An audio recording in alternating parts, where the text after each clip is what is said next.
Alright, good Monday morning. Here at the office real quick, just picking up the camera and stuff. Heading over to Avondale. We're going to do our weekly segment at Avondale. And then we actually have a couple of interviews there, a couple of interviews here. I actually go work out for a little bit and then come back to the office later. So just Monday morning, we're going to switch it up. Every day I'm going to do a little intro to what I'm doing for the day, maybe a couple clips. And then we will put it all together for Friday afternoons with our interview this week. Very excited. Got Mike DiSante coming down from Lidditz, pretzel factory owner. He has two of them, and he's the guy that did the dog bones. We're going to talk about how he came up with this Super Bowl dog bone and what it did for all of us. It was a heck of a seller. In our stores, we sold 1,800 of them, so pretty awesome thing. So stay tuned. Thank you. All right, here we are at the store. Going to do our quick weekly segment. This week we're going to do a quick montage of baking, so we'll intro that, and then we're going to do what the party trays look like and where they should go.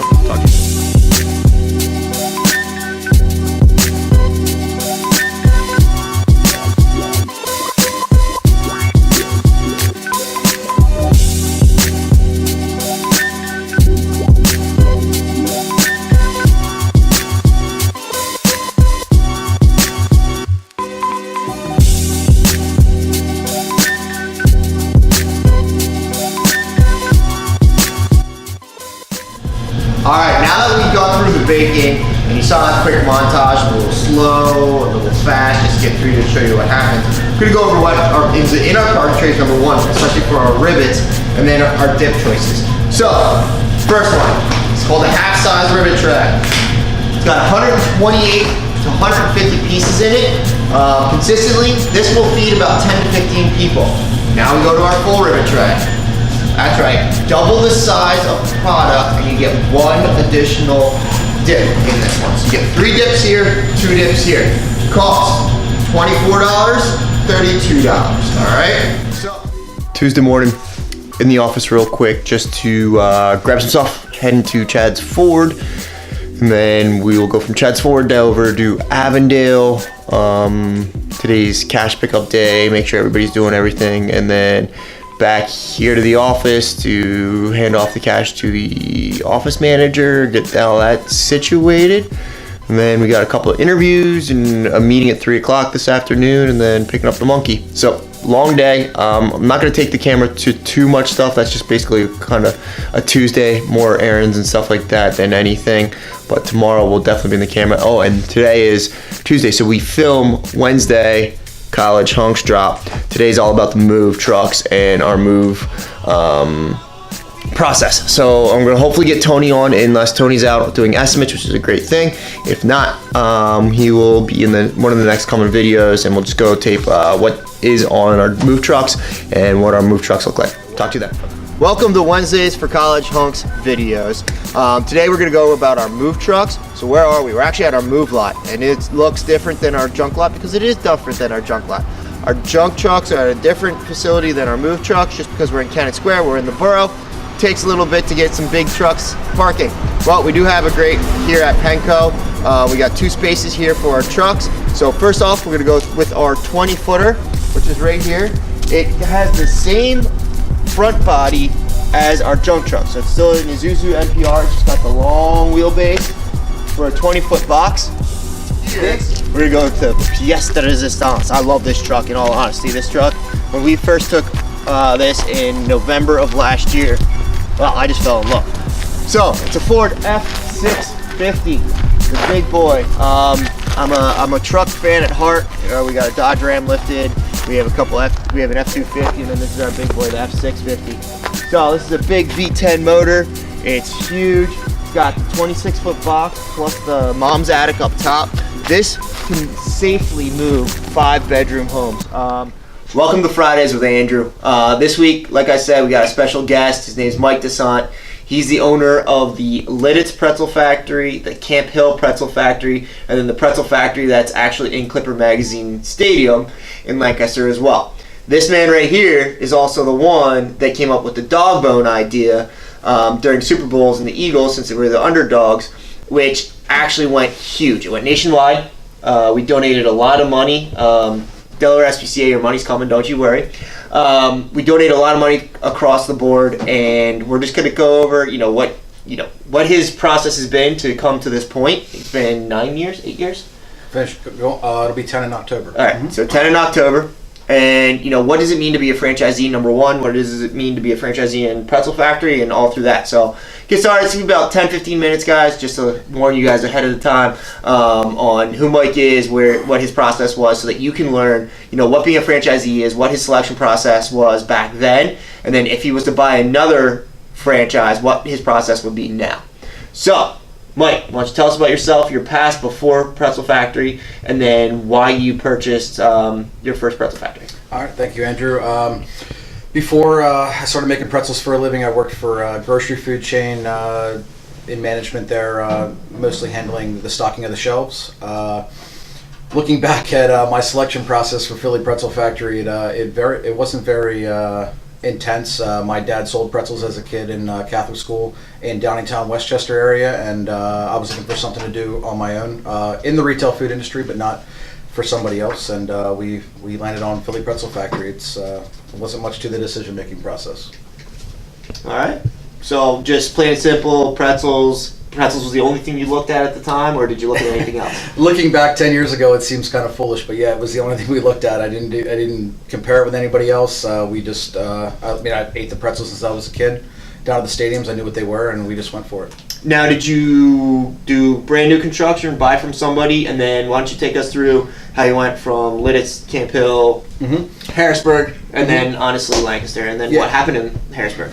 Yeah, so our first location was a brand new build out from scratch. It was a tricky time in 2007 with the economy. It was tough to get the financing, but we found a way to get it done. The second store we bought in Lidditz was in 2010. That was privately financed. And we did have a third location for a short time in Harrisburg as well. It didn't work out so well, so we took a step back to take 2 steps forward later. And last year we finally expanded again to the minor league baseball stadium in Lancaster. So now looking back at, obviously, you had some extreme growth, right, when you had Camp Hill to do Lidditz, and that's why you bought Lidditz, and at the same time you were still growing. How long after Camp Hill did you buy Lidditz, and then from Lidditz to Harrisburg, and do you think that was your mistake, that you should have waited a little bit longer? Was there a little bit more due diligence you should have had, or what were you looking at that if you went back now you wouldn't have done the deal, or would you still have done the deal? Right, okay, yeah, good question. So there was we bought Camp Hill in late 2008. We bought Lidditz in early 2010, so there wasn't a whole lot of time there.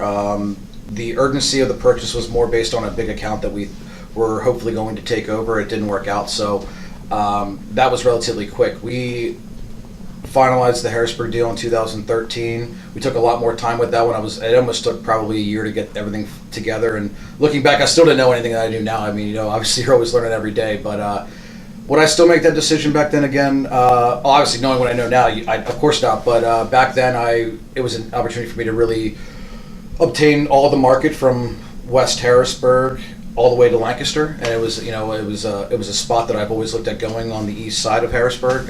It was just probably looking back, it was the wrong location, and going to 3 units at that point was probably a bit of a stretch for the organizational chart that I had built up with with the management teams in place. So I would still do it again. Obviously, looking back, I mean, I think I learn more from the failures than I do from the successes. So. Right, and that's kind of where everybody goes, right? You got to fail every so often to really learn, how you need to grow. And I think, most multi-unit people, they get really excited on their first and make a decent amount on their first, and they go to their second, and you're doing okay there because your operating success from the first to the second is very easy, but once you go to the third, the fourth, the fifth companies, you really have to have an overall operation that's, seeing over everything rather than one guy that can be in the stores. And I think that's where you got caught. Absolutely. Is you were still the guy. Mm-hmm. You still had to be the guy, and you didn't have that other guy, which we have now. For you guys that don't know, is Mike and I are business partners on some other deals, and the only way we can do that is we have a managing, director for our pretzel factories that's going to help us go to the next level, where we can kind of step out of those and go into other things. But looking back at it, that's probably what you didn't have at the time, and you still had to be the guy. Yeah, I mean, looking back, the biggest problem I had was infrastructure and lack thereof, and I definitely could have taken care of things administratively and central officely the way I do things now. Before I made that move, it made it a little bit easier. But I did it on the fly, and it was definitely challenging. Okay, so now you're a franchisee, talking to other franchisees. So the goal of this YouTube channel is to get in front of some franchisors, some franchisees, and really educate franchisees, the future franchisees, younger franchisees. I mean, we're both pretty young still in our field. Mike's only a couple years older than me, but when you look at it, there's not that many others. Like, I think there's 5-6 of us, maybe under 35 in the pretzel factory, and everybody's a lot older. And then college hunks, it's a little bit younger. But if you were teaching somebody that is going to look at a franchise, say it brand new. So what would you look for in a franchisor? What would be the main factor in a franchisor to do business today with them, would you pick?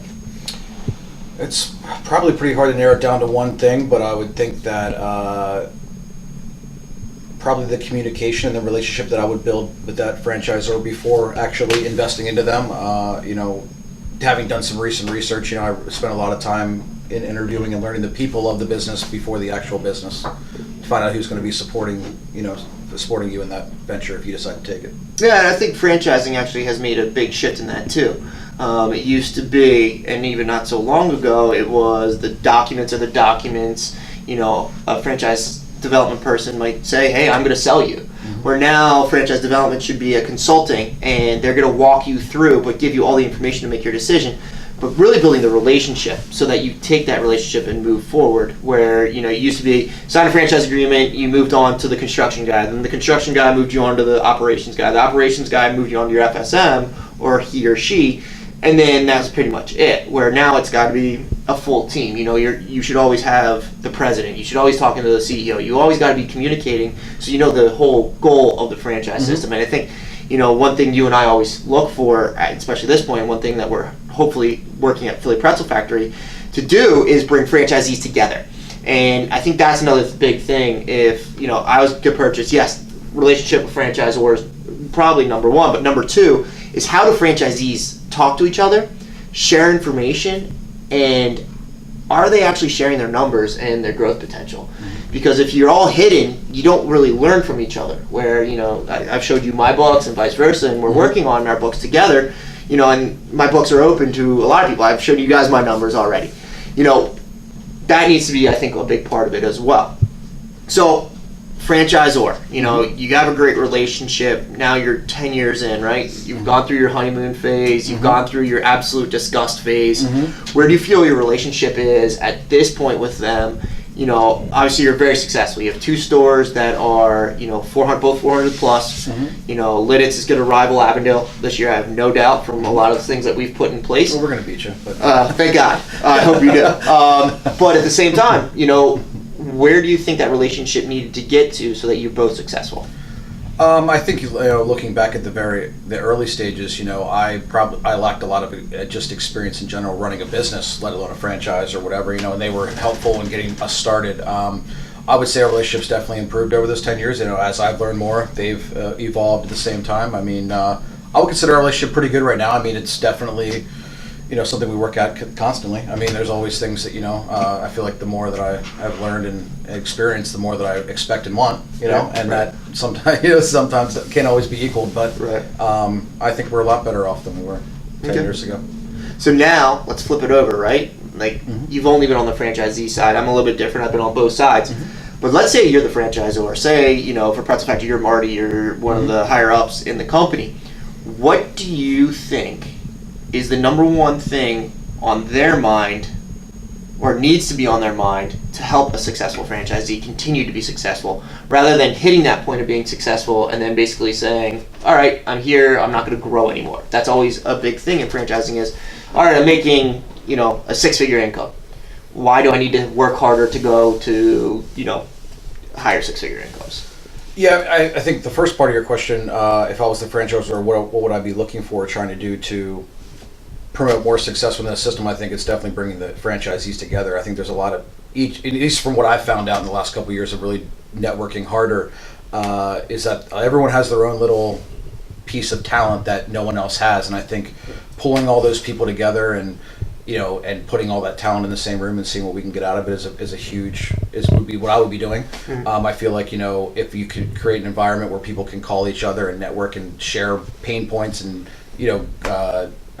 successes, then, you are willing to help. The system is going to help more people out, the people out that need help the most. Right. As long as you're bought in and you actually believe in the system yourself. What was the second question? I think you answered it all together. But I agree with you. A lot of the problems that, let's just say the bottom 20%, right? You have your bottom 20, you have your top 20, and then you have that middle 60. A lot of the problems that the bottom 20 have can be really fixed by, the top 50%. I'm not even going to say just the top 20, because a lot of times the top 20 will stay in their own bubble and not even come down to talk. And that's even a wrong thing to say, in all honesty, because you're all on the same playing field. No matter if you're making $1,000 a month or you're making $50,000 a month, you're in the same system, and the brand's the most important thing at the end of the day.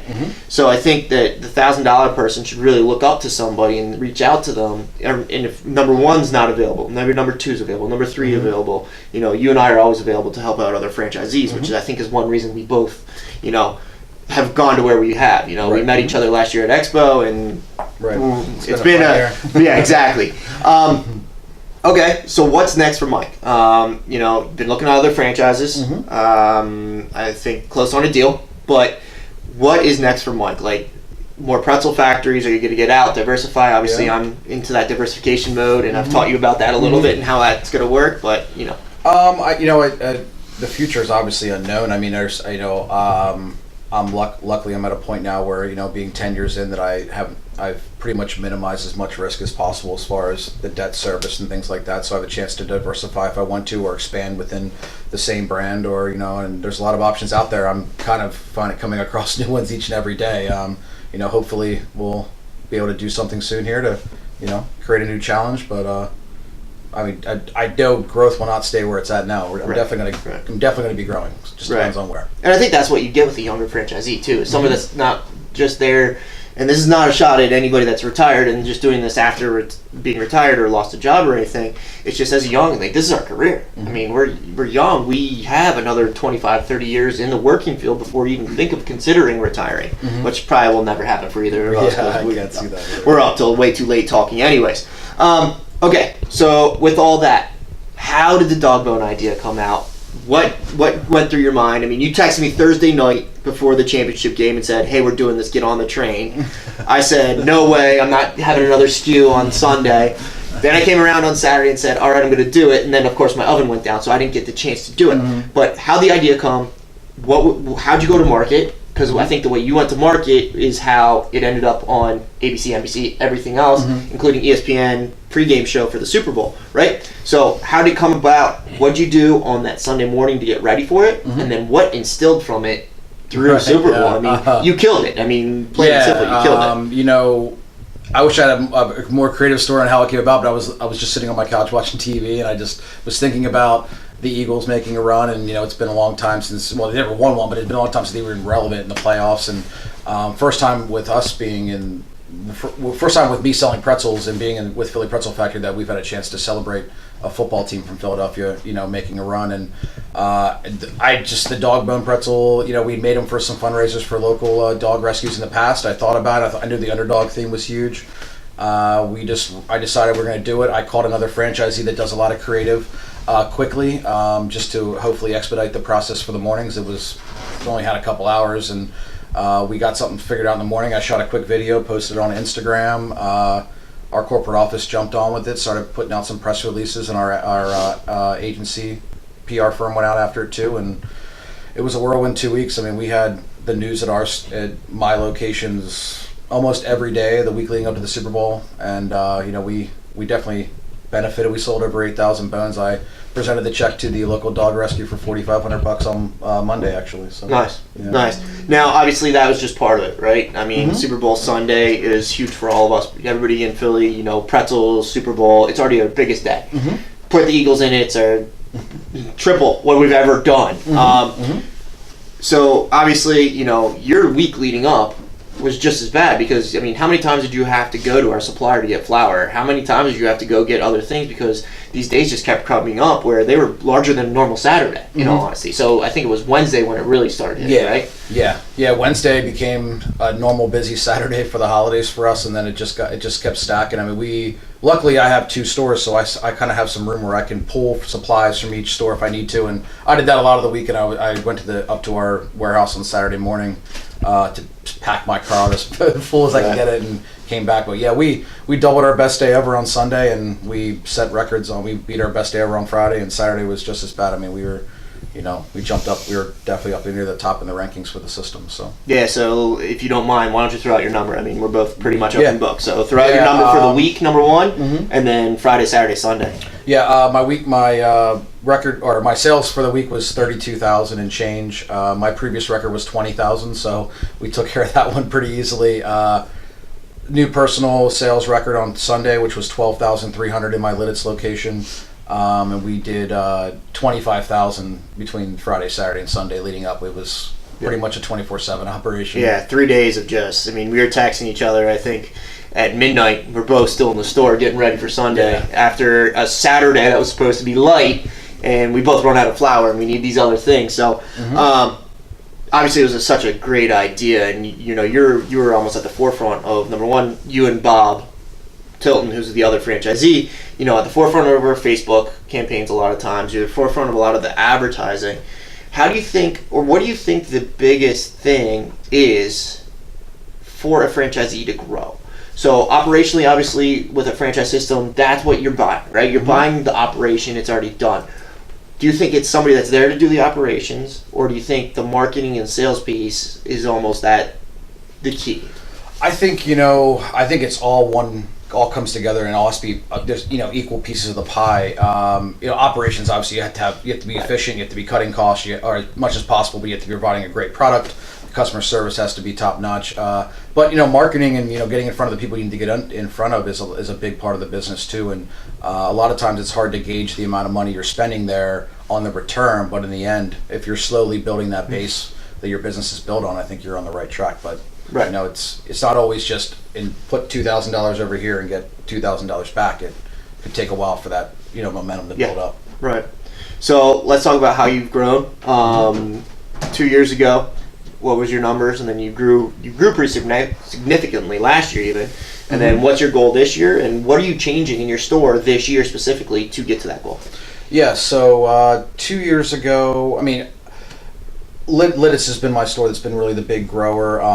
We have some other circumstances in my Camp Hill store that kind of limits with our parking and our location. But in Lidditz, 2 years ago we did 450,000. We went to, last year or 2016, and then 2017 we did 503. It was a nice jump. We're already we're about 25% this year up. Most of it stemming from Super Bowl, but also continuing that the next month to continue the trends. How are you going to keep it rolling? Obviously customer service was a big issue for all of us on Sunday. We all did our best. Super Bowl Sunday, we all did our best. But at the end of the day, those were numbers that none of us really, we thought we could do them. But at the end of the day, we all had to rush a little bit to get them done. We both had lines for about an hour and a half. Was about the average line for both of us. How are you going to take those, that customer service from all those people that waited and some that didn't? Obviously, we both had some negative comments. And one of these next videos, I'm going to go over, guys, how to deal with those. But, how do you move forward and make sure that they all keep coming back and don't see your store as just a specialty item? Right. That's always been the magic question because, a lot of times we have 3 or 4 huge days every year, and you feel like you don't see a majority of them the rest of the year, except for the couple days that trays are almost automatic for a party. So that it's I'm really diving into advertising a lot more through social media. I'm adding a layer of management in the infrastructure for the stores to kind of free me up to do some more top line building. It really just hopefully getting some of the things we need technology wise to let us contact those customers easily and more cost effectively. So there's a couple different things that hopefully they're going to improve this year between franchisor, franchisee, being me, always learning and evolving and working together with other franchisees to move the needle for all of us. All right, so we'll go 3 last questions. Your last question is, if you had to do it all over again, would you become a franchisee or would you stay in that independent business realm? Number 2, franchisor.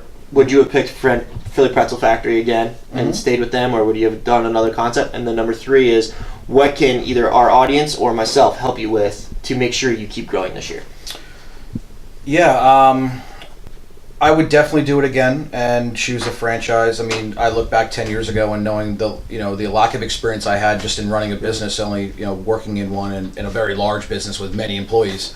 That system really helped me learn the basics, and then I kind of took off on my own. I mean, I can look back and say now that I can make pretzels in my sleep, and why would I do that? But I mean, I think that was a vital part of my personal growth and success, is to see the system and get involved and have the support around me to do that.